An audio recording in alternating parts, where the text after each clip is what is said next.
What is up, everyone? Welcome back to another episode. This is solo today. It's just me. No interviewer or interviewee. It's just me. Hope y'all don't mind that, and I hope I'm not too rambly because this can get a lot. But in this episode, we're going to talk about macros and nutrition and why I started becoming a nutrition coach and all of that. So I hope you like this episode, and here we go, guys.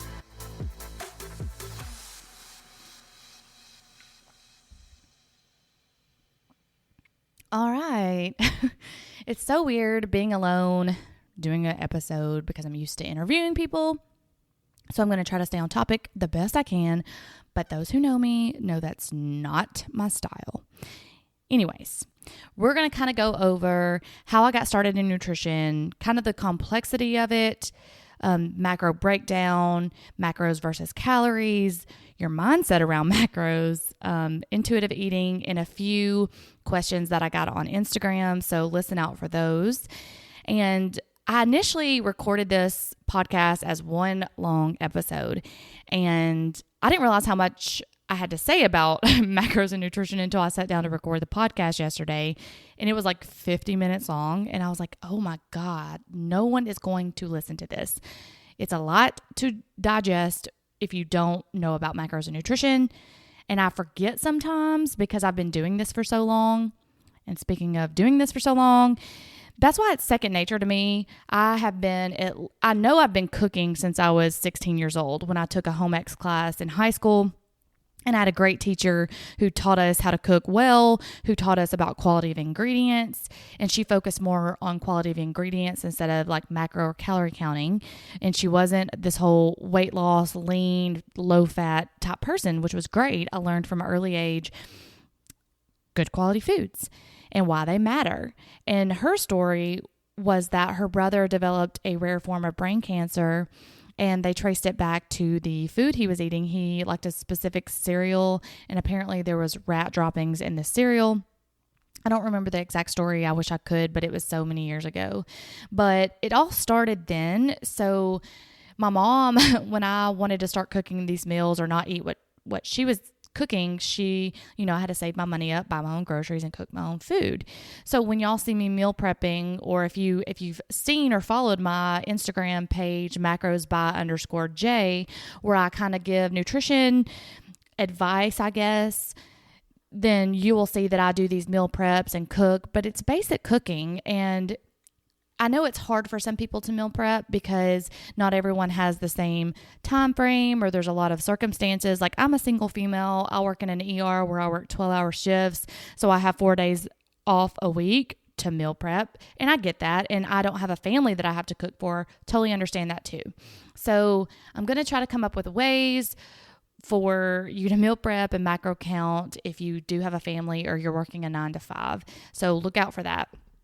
But anyways, so that started in high school, and then I went to college. So my first couple of years in college, I noticed that I was gaining weight because what you do, you drink alcohol and you go to Taco Bell at 3 a.m. That's what you do. So weight gain was coming on, and I started researching, like, what could I do to lose weight? So I started increasing my activity level. So I started running 3 miles a day. Then I was like, well, I need to cut my calories. And I honestly have no idea how many calories or macros that I was eating at the time because I never logged anything. I just went ahead. What do? You jump on Google. Google says eat a 1,200 calorie diet. And that's what I did. I ate a 1,200 calorie diet. I started logging in my FitnessPal, and I made sure I was sticking to my calories. Didn't care about macros at the time. Didn't know anything about macros at the time. And of course I lost weight. So let's just pretend that I was at a 2,000 calorie diet before I started counting. For all second purposes, it's just easy to do math in my head that way. So if I went from 2,000 calories a day down to 1,200 calories a day, then I put myself in an 800 calorie deficit. Of course, I'm going to lose weight. If you think about it, it takes 3,500 calories for 1 pound. So you have to be eating 3,500 calories per day to gain a pound per day. You have to take away 3,500 calories to lose a pound per day, which we'll get into that and how that factors in. So if I took myself from a 2,000 calorie diet to down to a 1,200 calorie diet, that's 800 calories. So 800 times 7 days a week, that's 5,600 calories you're cutting per week. So you're losing almost 2 pounds a week. I hope y'all are following me here. That's a lot of math, and I know that. So I started losing weight. Of course, I was hungry all the time because I was running 3 miles a day, cutting my calories. And this was back when I was in college. So I was walking to class. I was staying up late. I had a lot of movement in my day and probably needed a lot more calories because of, number one, growing female. The hormones are everywhere. You're having your menstrual cycle. There's so many things that go into how many carbs and calories your specific body needs. So now I've put myself way too far down low on the calorie counting scale, and I'm depriving myself of nutrients. I'm starving. I'm miserable. And I was like, okay, well, I lost the weight, but then it got harder and harder to lose weight. And I was like, well, what am I doing wrong? Maybe I'm just not eating the right foods. I need to go back to like what my high school teacher taught me, quality ingredients. So then I started saying, okay, no sugars, not eating any processed sugars. I'm not doing any dairy. I'm not going to eat any bread. Like, just started cutting out all kinds of things. And which this started like a binge cycle for me, because since I cut out, like, I'm talking about, guys, no sugar at all. But then I was also in a sorority at the time, and we always got cookie cakes and stuff like that for birthday parties. And I would go ham on some cookie cake. Just ask my friends. I would eat the whole cookie cake because it was like a binge restrict. So once I kind of started cutting things out and become very restrictive of what I was eating, I lost a little bit more weight. But then it stalled again. And I was like, I don't understand what's going on. Doing all the right things. I'm being restrictive. I'm working out, and then it wasn't until, so blah, blah, blah. Okay. So I'm down to 1,200 calories, and then you have to cut even lower. So then I had to cut down to 1,000 calories to lose weight, because that's what they tell you, right? Like, calories in, calories out. Obviously I'm not low enough. So let me go down to 1,000. When you're doing this and you're suppressing your calories and your macros very low, your body slows your metabolism down so that you're not burning so many calories and you're not burning all this fat, because it's going into survival mode. Your body has no idea if you're dieting versus truly starving to death on the street and have no food. So it thinks that you're starving because you don't have access to food. Therefore, it slows your metabolism down. So anytime you are eating something, it's storing it away so that you can have it later, if that makes sense. And I found that out later through my research, because once I was down to 1,000 calories, being very restrictive, working out so much, and I still wasn't losing any weight, but I was gaining weight, I decided to hire my first nutrition coach, Amelia Hogan. She is based out of Canada. Sweet, sweet girl. Love her to death. She is so knowledgeable. I encourage everyone to go follow her. I think it's Nourished by M is the handle on Instagram for her, but she started doing my macros. That was the first time I learned about macro counting. So she started doing my macros, and we got me on a plan. And I thought, because I had Googled, if it fits your macros, because that was very big when we started this. And I thought, oh, this is wonderful. I can eat whatever I want. If I can fit a Pop-Tart in every day, I can eat that. Well, that's not the case. You actually have to have whole nutritious foods before you try to add in your sweets or your extras, and not do it every day. But regardless, she had me on this macro plan, and I was still gaining weight. So at this point, she was like, you need to go get your thyroid tested because you should not be gaining weight. She was trying to reverse diet me up because I had already been in this restrictive, low-calorie diet for years. And sure enough, I ended up having thyroid problems. So we had to work together slowly on reversing me up. And what reverse dieting is if you're on a restrictive, low-calorie, low-carb plan for years on end, you actually can do damage to your thyroid. Hopefully that's not the case for you, but you can do damage to your metabolism as well, like we talked about earlier. So you have to reverse your calories and your carbs and your fats up slowly.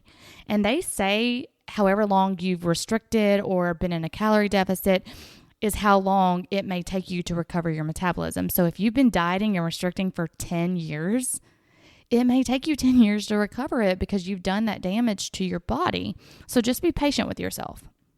So that's kind of my backstory. I know that was a long 10-minute intro, but that's how I kind of got started into nutrition and macros.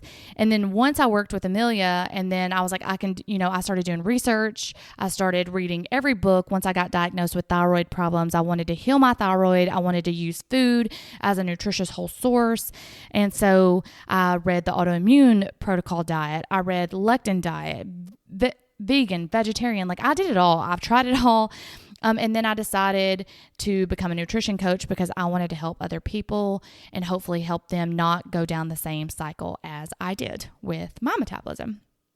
So, fast forward to all these years later, I started working with another nutrition coach approximately 3 years ago, and she reversed dieted me up, and I lost 20 pounds, eating more carbs than I've ever eaten, and that's when I really just wanted to help other people. So now we're going to get into the basics of macros. Terrible transition there, but here we are. So macros, what are they? They are your proteins, your carbs, your fat in food. For every 1 gram of protein, it equals 4 calories. For every 1 gram of carb, it's 4 calories. For every 1 gram of fat, it is 9 calories because fat is going to keep you fuller longer. You want fat in your diet, and that's good quality fats, and you want good quality carbs. If someone assigns you 150 grams of carbs per day, that doesn't mean you get to go out here and go ham on some Pop-Tarts and pizza and things like that. Sure, you can do that, and that's fine. There's nothing wrong with that. But if you're trying to change your body composition and lose weight, you truly need to eat food that is going to be nutritional and nutritionally dense for your body so your body can utilize it, like sweet potatoes, rice, quinoa, oatmeal, eggs, coconut oil, almonds, bacon, things like that are going to keep you fuller longer, keep you satisfied, and give your body nutrition, especially if you're lifting heavy weights and working out a lot. And then the other macro, which is not really considered a macro, but we talk about it, it's alcohol because everyone likes their alcohol, is 1 gram per 1 gram of alcohol is 7 calories. But that's kind of an empty calorie. So when you do drink alcohol, if you're logging foods or if you're working with a nutrition coach, we want you to log it in your as a carb or a fat. And that's a lot of math, so we're not going to get into it. But if you log it into your foods, it kind of makes you think like, oh, well, then I don't get as much food. True. So then it kind of makes you drink less alcohol, which again, no one's telling you to macro count or calorie count or anything like that. This is just for those that are interested. And why macros are different than calorie counting is it's more specific to a goal and it balances out your diet. So for example, if I put you on a 1,600 calorie diet and that's just all you do is log about calories, then your day-to-day could look different every single day. Like you may eat less protein today, more carbs, less fat, and then the next day it's going to look differently. So your body kind of doesn't really know how to utilize that. But if you're setting up a specific macro plan, and let's just pretend it's 125 grams of protein, 175 grams of carb, and 65 grams of fat, that's going to come out to 1,785 calories. And if this is what you're eating every day and you're trying to hit your macro goal, then your calories are always going to be there because of what we went over earlier, the 1 gram of protein per 4 calories. So if you add all that up, it's always going to, your calories are always going to come out to the same, if that makes sense to y'all. But what it's doing is it's kind of equalizing that fat and carb ratio per meal so that when you sit down and do your 3 meals, you're getting like maybe 20 grams of fat at each meal versus 20 grams of fat for the whole day. So I hope that makes sense to y'all. So that's why I prefer macro counting over calorie counting. And it also, for me, a lot of people look at calories on a package and they're like, oh my gosh, this has 600 calories in it. But they're not looking at the macro content and saying, oh, well, it's only got 30 carbs and 11 grams of fat to make up those 600 calories. They're just so focused on a 600 calorie number Because if you only get 1,785 calories a day, you're like, oh, now I only have 1,000 left for the day. And that's where it can get like in a mind thing. And that's why these companies in the world are so good at marketing, and they're like 100-calorie packages, because people focus so much on calories. And it's just kind of a mindset shift change that you have to do with yourself, and focus more on the ingredients. Number one, always ingredients first, then the macros, and then the calories are always going to come out to what they need to be. So that's why I prefer macros to calories. So now we're going to talk about how some people are like, yeah, but I've done the macro counting thing and it became very triggering for me, and it became an obsessive compulsion, and it actually developed an eating disorder. And that's completely true. It can. If you have eating disorder or disordered eating habits, then if you macro count, it can become obsessive.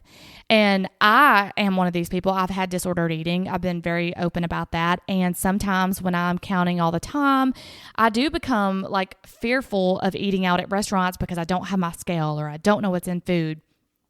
And so when I see myself doing that, I know myself now. I stop tracking for a week. I'm like, okay, this is becoming too much of an obsession. I'm going to have to stop tracking. And so you have to know yourself before you do this, or you work with a coach. You have to know if you're okay with this. And some people aren't. And this is not the way for everyone. That's why nutrition is kind of hard, because it changes all the time and it's so individualized. You have to know yourself. You have to know what works for you. If calorie counting works for you, calorie count. Do what works for you. Do what makes you the happiest, what's the easiest for you. I'm just more like, do quality ingredients. That's always number one with me. So that's to say, some people who cannot macro count can intuitively eat, and they know their body tells them they're full, their body tells them they're hungry, and they can do that. I cannot intuitively eat, because I'm always like, oh, well, I'm hungry, I'm going to eat. And that's just something I know about myself. So I do like to macro count, but I also have diet breaks. And what a diet break is if you are working with a nutrition coach, or you're macro counting, or doing any kind of, calorie counting, macro counting, intuitive eating you need to take a diet break once every 3 months, so that your body doesn't get stuck on a number, stuck on a calorie, and never improves, or your metabolism slows down. That's just something you want to look into. And we'll talk about that on part 2, is diet breaks, more about reverse dieting. But I want to go ahead and answer some of the questions. I only had 3 on Instagram, but I just wanted to make sure I got them answered. And the first one is how to stop snacking at work. This is really hard to answer if I don't know more detail. So what kind of job do you have? Do you have a 9-to-5 job? Are you, a nurse? Are you working in a hospital? But if it's just like how to stop snacking at work, like what are you doing? Are you over snacking? Are you actually hungry? So if you're snacking just because you're bored and you're at a desk job, what I would suggest is to keep water around and drink water. Because usually if you're bored, you're just really just wanting movement. So you can drink water, some kind of healthy drink or whatever you think is the best. Get up and walk around if you have the opportunity to. Just go take some laps around your building, laps around your office, and allow yourself some snacks. Keep some snacks that, like I like to keep carrots, celery, cucumbers around because they're crunchy, and I will dip them in a vegan ranch dressing, and that's a healthy snack. It's nutritious for your body. And I still get to snack. So those are my suggestions. Also, if you're snacking because you feel like you're always hungry, you might want to take a multivitamin if you're not doing that, because if we're deficient in some of our vitamins, then it makes us want to snack more and reach for foods, because when you're actually craving foods or reaching for foods, it's because your body is usually deficient in something. So those are my suggestions. The second question was, if you're in a pinch and you need macro-friendly snacks, what do you eat? So to me, when I read this, I'm assuming that either one, you forgot your snacks and you're, stuck in a place like work and, you need an option, or you're on a road trip. So if I'm at work and I forgot my snacks, which I have done before, then we have a place in the hospital called the C-Store. And it's kind of almost like a gas station type thing. It has like Starbucks and just little bitty like grab and go items. They have the, what are their little snack packs? Like they have the almonds, cheese, and ham or whatever. I'll eat those. Popcorn. They have popcorn in there, pretzels. They have little nut packs like almonds and cashews and walnuts. They have Kind bars and protein bars, Quest bars. So those are the things that I would, if I was in a pinch and I forgot something, I would go to that. Or if we also have a Publix down the road. So I would walk to Publix and go to the produce section and get some fruit and some vegetables like the carrots, the cucumbers, and stuff that I could dip into ranch dressing, or little cheese bites with apples and grapes. So that's what I would do if I forgot my snack. But if I was on a road trip and I forgot something and I was hungry and I could pull over anywhere, then obviously, your grocery store is the easiest to go in and grab something. Produce sections always has like a little grab and go as well.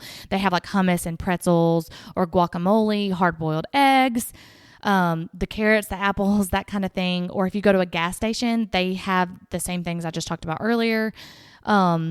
Or if I'm out and I'm hungry, I typically try to stay around things that I think are macro friendly for me. And for me, I like Chipotle, like a taco place. Like we have Taco Mamas here in Huntsville, and Jason's Deli is always a good option, or Chop Salad. So I hope I answered that question for you. And the last question is, for someone just starting nutrition, how does one make sure they're getting the right balance of carbs and proteins or vegetables if you like lifting over cardio and want to enjoy life? So for this, how to know if you're getting the right amount of carbs and proteins, that's really hard to say because I don't know what you're doing in your workouts. There are a lot of online calculators that you can do. They're not as personalized as if you're working with a nutrition coach, but you can use those to see how much it suggests that you eat. But I'm a big proponent of eating more carbs than you think. Like, I don't like the keto diet. I don't like when people drop their carbs less than 100. It's been proven that your brain actually needs over 100 grams of carbs just to even function. Just make sure they're high quality, good carbs. Like I said, there's a difference in eating white bread that is bleached and has chemicals in it versus a nice organic sweet potato from the produce section. Big difference. Same amount of carbs. If they could both have 30 grams of carbs in it, but your body's going to utilize them differently. So I would start there. And then if you're not really ready to do the macro counting and you're just wanting to make changes, make small changes. I always recommend, don't do everything at once. Don't be an all or nothing person, because that's when you get into trouble, and that's when people are like, you know what, this is too hard, screw it, I'm not doing it anymore. Or you could be like me and do the binge restrict, and it's always like a yo-yo constant cycle where you're gaining and losing. So do small things. Like maybe this week you want to focus on eating better ingredients, better high quality ingredients, adding more vegetables to your diet. Maybe next week you want to stop drinking diet soda if you drink diet soda. Maybe the next week you want to cut out artificial sugars. So take it slow and set goals for yourself, and you will see changes over time. I know everyone wants what they want and they want it now. And if they don't see a big weight loss jump, then they're kind of like, this isn't working. But I'm more about the steady progress that's sustainable and you can do for life.